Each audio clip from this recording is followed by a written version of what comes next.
रामपुर नाम के एक गांव में गोपी और अनीता नाम के पति पत्नी रहते थे। अनीता और गोपी के दो बच्चे थे। बेटे का नाम चंदू और बेटी का नाम नंदनी था। वो एक बहुत ही गरीब घराने के लोग थे।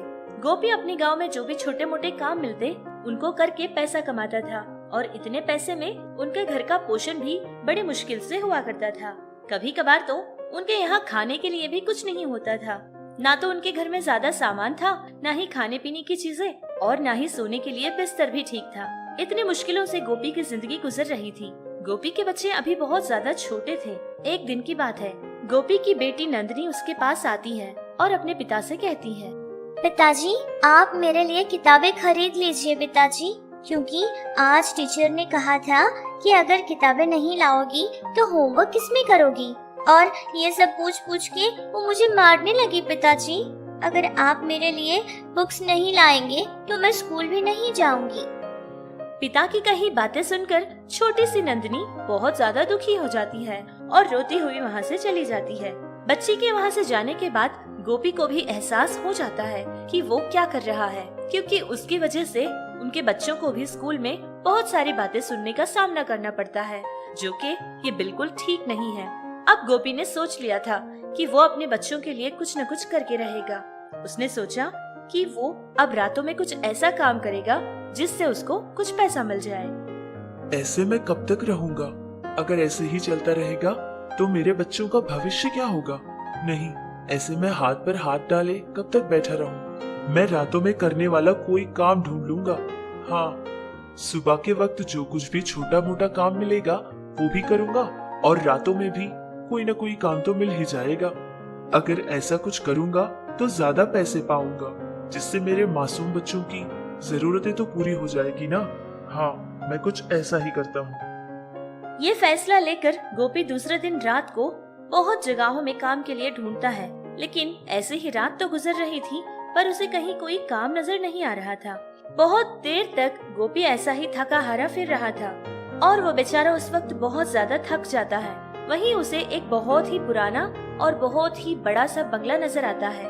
उसके पास जाकर वहाँ एक जगह पर बैठ जाता है और सोचने लगता है कि अब उसका क्या होगा। भगवान, अब मैं क्या करूं? किस मुंह से घर जाऊं? घर जाते ही मेरे छोटे छोटे बच्चे आकर मुझसे सवाल करेंगे, लेकिन मैं उनका क्या जवाब दूंगा? मैं कुछ नहीं कर पा रहा हूं उनके लिए।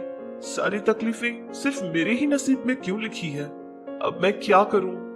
ये सब कुछ सोचता हुआ गोपी अपना सर पकड़ा बैठ जाता है और उस वक्त उसकी आंखों से आंसू आने लगे, क्योंकि वो इस वक्त बहुत ज्यादा दुख में था।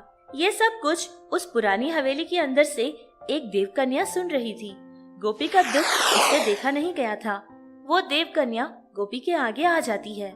ऐसे अचानक एक देवकन्या को देखकर गोपी के तो होश उड़ जाते हैं। वो उसको देखकर बहुत ज्यादा डर जाता है। देखो गोपी, मुझे देखकर बिल्कुल मत डरना, मैं तुम्हें कुछ नहीं करूंगी। अरे मैं तो तुम्हारी सहायता करने आई हूँ, क्योंकि अब तक जो तुम भगवान से कह रहे थे वो सब मैं अंदर बैठी सुन रही थी और इसीलिए मैं चाहती हूँ कि मैं तुम्हारी मदद करूँ। तुम्हारा मन बहुत अच्छा है। तुम गरीब जरूर हो लेकिन ईमानदार हो। मैंने सोच लिया है कि अब मैं तुम्हारी सहायता करके जाऊंगी। मैं तुम्हें एक जादुई टीवी दूंगी। वो जब तुम कुछ उसमें देखना चाहोगे तो वो तुमको दिखाएगी और तुम जब उससे कुछ मांगना चाहोगे वो भी वो तुम्हें ला कर देगी। हाँ गोपी, मैं सच कह रही हूँ, तुम जो कुछ भी उस जादुई टीवी से मांगोगे वो सब कुछ हाजिर करेगी। और एक बात और गोपी, तुम्हें ये याद रखनी है, जब जादुई टीवी से तुम खुद कुछ मांगोगे तो वो तुम्हें सब कुछ ला कर देगी, और अगर तुम्हारे अलावा उससे कोई दूसरा कुछ मांगेगा तो वो जो चीज मांगेगा वो उससे या फिर उसके घर से गायब हो जाएगी। इस बात को तुम्हें याद रखना है गोपी। और हाँ, तुम्हारे अलावा इसका जो भी इस्तेमाल करना चाहेगा वो उसका उल्टा ही होता पड़ेगा, इसीलिए ध्यान रखना। ये सब कुछ होने के बाद खुशी खुशी गोपी उस टीवी को लेकर वहाँ से चला जाता है और देवकन्या भी वहाँ से गायब हो जाती है। कुछ समय बाद गोपी अपने घर पहुँचता है। सारी बात अपनी पत्नी अनीता से बताता है। ये बात सुनकर अनीता भी बहुत ज्यादा खुश हो जाती है। फिर गोपी के मन में ये सवाल पैदा होने लगा कि सच में जैसा कि देवकन्या ने कहा था वैसे ही क्या ये टीवी काम करेगा। यह जानने के लिए गोपी ने टीवी उसके आगे रखी थी और फिर जादुई टीवी से कहने लगा, ओ जादुई टीवी, तुम मेरे बच्चों के लिए किताबें दे दो, और हाँ, किताबों के साथ साथ उनको लिखने के लिए पेंसिलें वगैरह जो होती है वो सारी चीजें भी दो। इतनी बात कहते ही गोपी ने जितनी भी चीजें मांगी थी वो सारी की सारी चीजें टीवी से बाहर आने लगी, जिसको देखकर दोनों पति पत्नी की आंखें फटी की फटी रह जाती हैं। लेकिन वो दोनों बहुत ज्यादा खुश हो जाते हैं कि भगवान ने अब उनकी सुन ली। उस दिन से लेकर उन लोगों को जो भी चीजें चाहिए थी सब कुछ जादुई टीवी से मांगने लगे और उनकी सारी जरूरतें पूरी होने लगी। देखते ही देखते गोपी और अनीता के पास बहुत सारा पैसा और माल जमा हो जाता है। वो अब बहुत धनवान हो जाते हैं। ये सब देख रहा पड़ोस के घर में रहने वाला रंगा, उसको समझ नहीं आता कि आखिर इनके जिंदगी में ऐसा क्या जादू हो गया जो कि ये लोग इतने धनवान बन रहे हैं। अब उसके पेट में जलन होने लगी और वो सोचने लगा कि किसी भी तरह ये बात वो जान कर रहेगा। अरे, इनके घर में आखिर क्या हो रहा है? मुझे कुछ समझ नहीं आ रहा। कल तक तो ये लोग बहुत गरीब थे, इतने गरीब कि इनके पास खाने के लिए भी कुछ नहीं होता था, लेकिन अचानक से इनके पास इतना पैसा कैसे आ गया? ये लोग इतने धनवान कैसे हो रहे हैं? नहीं नहीं, कुछ तो बात जरूर होगी, वरना इतना पैसा, ये तो कुछ गड़बड़ लग रही है और मैं इस बात को जान कर रहूंगा। हाँ। उस दिन से लेकर रंगा हमेशा गोपी पर एक नजर रखा हुआ रहता था। एक बार की बात है कि आधी रात को जब सारे लोग सो जाते हैं तब गोपी के पास रंगा चला जाता है और खिड़की से देखता है। तभी गोपी उस जादुई टीवी से कुछ मांग रहा था और जैसे ही गोपी ने मांगा वैसे ही उस टीवी ने सारी चीजें उसको दे दी थी। ये देखकर रंगा चौंक जाता है। उसको बात समझ आ जाती है कि आखिर गोपी की जिंदगी में चल रहा जादू ये है।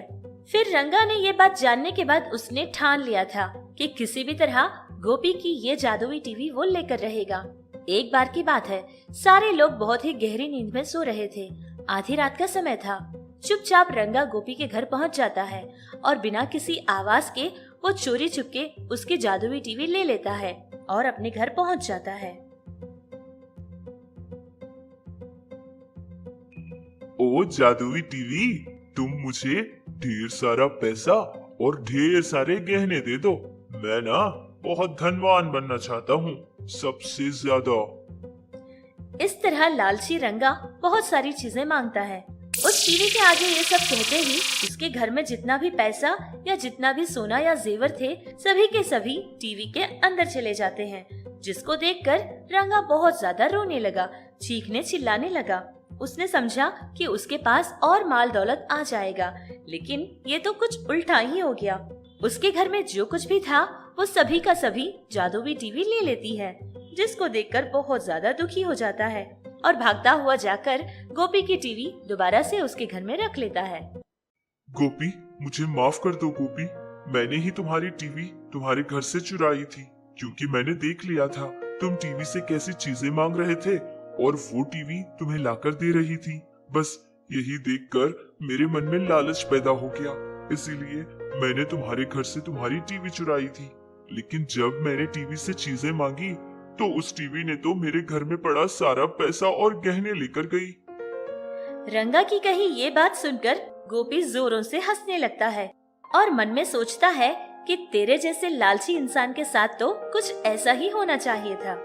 अब गोपी की जिंदगी में कोई मुश्किल या कोई परेशानी नहीं थी। उसे जो कुछ भी चाहिए होता था सभी की सभी चीजें जादुई टीवी से मांग लिया करता था और जादुई टीवी भी गोपी को हर चीज दिया करती थी। गोपी ने अपने बच्चों की जिंदगी ही नहीं बल्कि उन जैसे बहुत सारे गरीब बच्चों की और अनाथ बच्चों की हमेशा सेवा करता था। उनके लिए जो भी जरूरत की चीजें होती थी वो जादुई टीवी से मांगकर उनको दिया करता था। गोपी की सहायता लेकर गांव के सभी लोग बहुत ज्यादा खुश रहकर जीने लगे।